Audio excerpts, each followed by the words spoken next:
Hi, this is Terri A. McCurdy, and I'm going to share with you my current understanding of our universe. I have two models here for a reason. I'll go into that a little bit later. But there are about 7 points. So the first point is that there are two aspects of our experience that are organic, but they have been in controversy. The plane or flat earth and the dome. From my understanding, they're both what we experience naturally, organically. The flat earth, the plane, has a horizon. So the circular aspect of our plane is flat.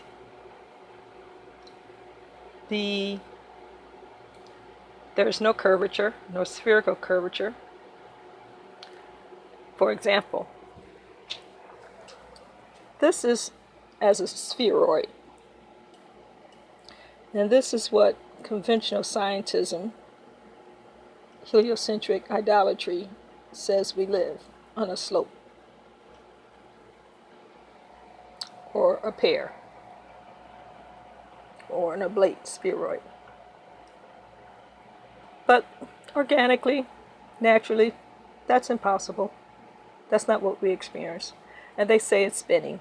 So I'm not going to go into all that. The flat earth has been effectively and repeatedly substantiated, proven, shown, demonstrated, modeled.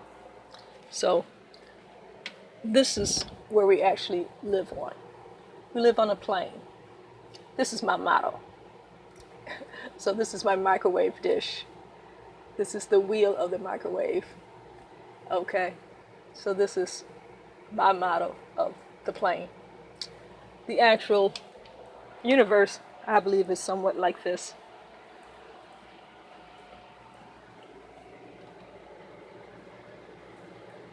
So I call it decaf SF or decap SF. D for dome, C for cosmology, cosmos, A for atmosphere,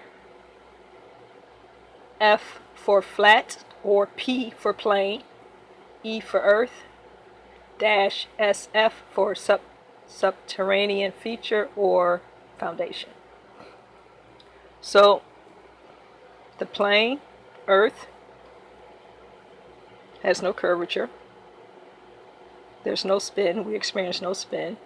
So it's organic. Our organic experience is as living on a plane.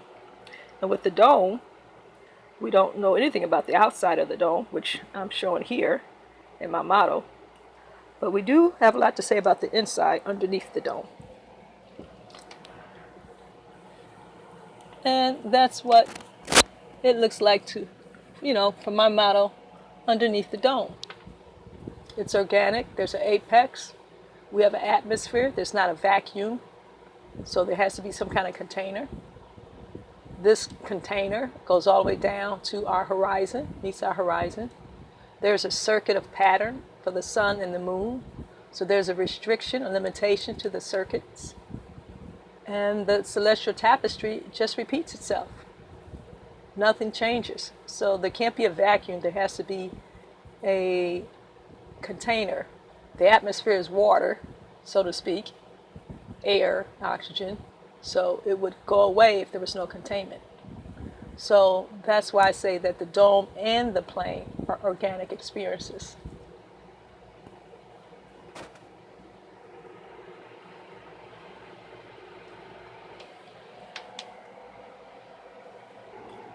Point 2 is that I have two models because I think one is a visual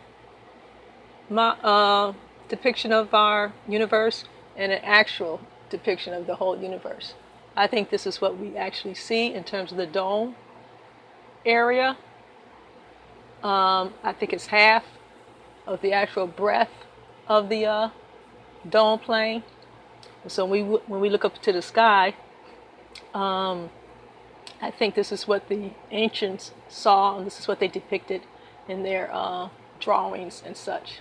So with that, my understanding, I'm not going to go into any details of where I got the numbers from or why, but there is a logical precedent to why I chose these figures of 360-mile height for the apex of the dome and 72,000 mile circumference for the dome. That gives us a 22,929.636 miles for the diameter and a 11,464.968 for the radius. The height of 360 miles is approximately 3.14% of the radius. And I don't think those numbers are arbitrary. I think there is a pattern, and I think there is a foundation to the size of the Earth. But that's another video. So that's point 2. Oh, I'm sorry.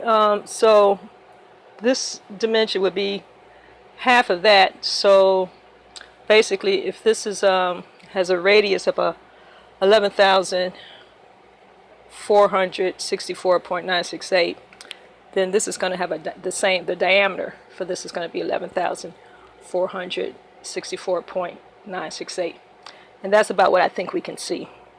So the radius for this would be approximately 5,732. Well, a little bit more accurate, 5,732.484.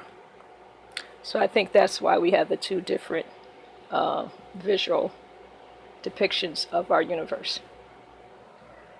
So point 4 is, well, I'll just say I was a teacher. I taught preschool through 3rd grade primarily. At some points I did teach the higher grades, high school. But primarily I taught the preschool, so like 2-year-olds up to 3rd graders. And so I've learned or acquired a knack for breaking stuff down to as simple as possible for myself and for my former students. So anyway, I think it's important to begin the young children, and the way you develop organic knowledge is you experience organic knowledge. So with your children, your very young children, they don't have to speak, they don't have to walk yet. It is playing with bowls and water, and allow them to experience how water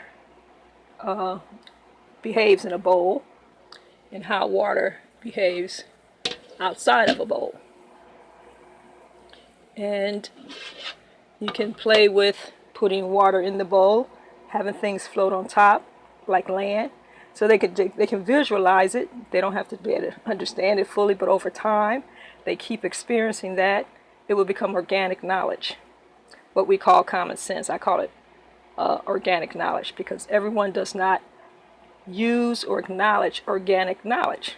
That's what we're in this controversy, because the flat earth is organic, the dome is organic, water finding its level is organic. So allow your children to experience the organicness and talk about it while you're playing with them of our universe. And for the older children, you can get into the dome, underneath the dome, in terms of Polaris being in the center. The little white strips of paper are constellation. They can make these themselves. So that's what this is about, hands-on. I'm a hands-on learner. Virtual computer stuff, it's not my forte. So I do things hands-on. I make stuff from what I have around the house. I'm used to that. And I think your children would enjoy it. So that's my little moon. But you can make something, you can make a dome and with the celestial, just symbols and stuff in terms of, and talk about rotation and the celestial tapestry, even the sun and the moon, but this is just an example of what you can do with older children. So this is part 1. So before I close out part 1, I just want to show you, using this model, the different aspects of what I call the decaf or decap.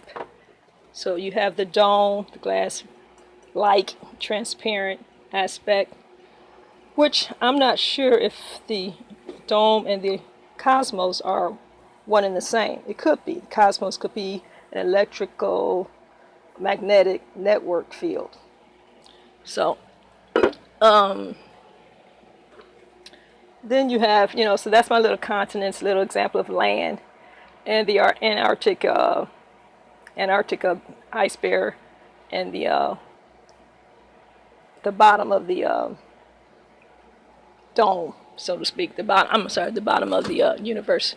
There's some kind of subterranean aspect. So that's what that is. So that's what that model, using those. With this aspect, I'm going to use this aspect to show rotation later on, but this will be my atmosphere in that presentation, and this would be the plane. So that's part one. So you have your dome, cosmos, atmosphere, flat or plane earth, the earth, and then the subterranean feature or subterranean foundation. So that's part one, and I'll come back at you with part two. Thank you.